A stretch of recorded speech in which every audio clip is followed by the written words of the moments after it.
soaring in West Asia after recent assassinations of Hamas and Hezbollah leaders. Diplomatic pressure has mounted to avert widespread conflict in the region. As Israel braces for Iran's retaliation, the US President Joe Biden has held crisis talks with his national security team. Biden and the Vice President Kamala Harris were briefed on the threats posed by Iran and its proxies. The White House said they were also updated on US military efforts to support Israel's defence.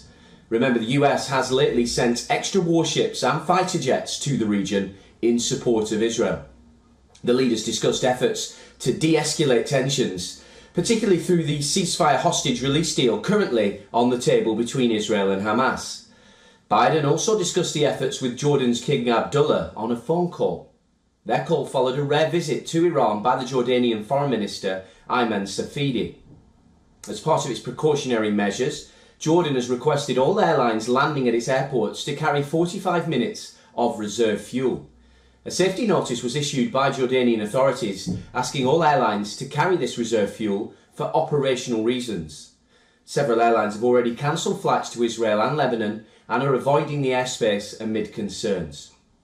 Meanwhile, US CENTCOM Chief General Michael Kurilla is in West Asia and has paid a visit to Israel. He's the head of the US Military Command and covers West Asia. As part of steps to mitigate the possibility of escalation, Kurilla met with the Israeli Defence Minister Yoav Gallant in Tel Aviv. Gallant told the US commander that his arrival was a direct translation of US support for Israel. Kurilla also met with Israel's military chief, Lieutenant General Herzi Halevi, for a security assessment. Now, as diplomatic talks continued, a fresh rocket attack on a military base in Iraq wounded several US personnel. 2 Katyusha rockets were fired at a base. This is the latest in a series of attacks targeting Ain al-Assad base in western Iraq. Today's attack comes after 2 recent attacks on the base in July. The al-Assad base hosts American troops as well as personnel from the US-led coalition against the Islamic State group. Remember, the US military has around 2,500 troops in Iraq and 900 in Syria. The coalition was deployed to Iraq at the government's request back in 2014 to help combat the Islamic State group. In fact, the US is deeply entrenched in West Asia with multiple air bases. There are 12 American warships in the region, including the USS Theodore Roosevelt aircraft carrier. Holding this position, the Biden administration has promised support for Israel, but it urges restraint from all sides. After today's attack on the al-Assad airbase, Biden has said that the US will respond in a manner and place of their choosing. But while Washington has vowed retaliation to any attack, Secretary of State Antony Blinken has said that the US is working around the clock to prevent escalation. Blinken has urged Israel and Hamas to break the cycle of violence by reaching a ceasefire, saying that escalation would only lead to more conflict, more violence, and more insecurity. It's also critical that we break this cycle by reaching a ceasefire in Gaza.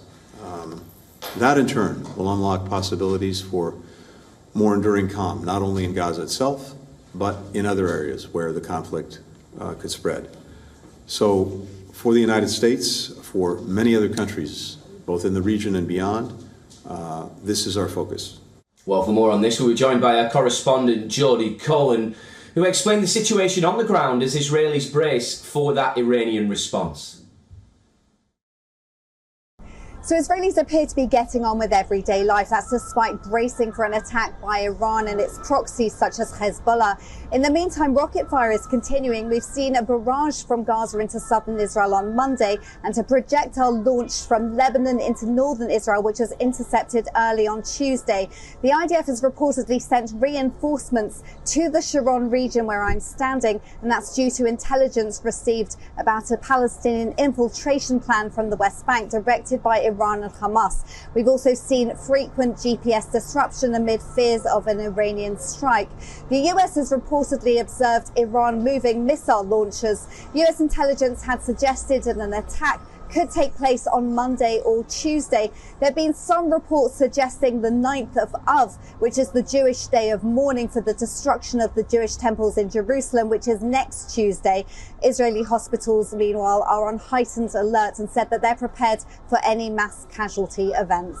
Well, Jodie further explained where the latest escalations have left the hostage truce negotiations. The Gaza hostage truce talks are on hold reportedly until after Iran's attack. We saw some protests in Israel this morning calling for a deal now, and thousands gathered on Monday evening to mark the 5th birthday of Ariel Bibas, one of the youngest of the hostages. Now, US Secretary of State Antony Blinken has said that Washington is engaged in intense diplomatic efforts to try to ease tensions, and he said that a Gaza ceasefire is critical for calm. But after the attack on US troops, which is thought to have been carried out by Iran's proxies in Iraq, the US will reportedly respond. US Defense Secretary Lloyd Austin, in a call with Israeli Defense Minister Gallant, called the attack a dangerous escalation which demonstrated Iran's destabilizing role in the region. Russia is reportedly delivering advanced air defensives to Tehran. The US is also expected to help defend Israel against an Iranian attack, and CENTCOM Chief General Kurilla is in Israel to discuss coordination.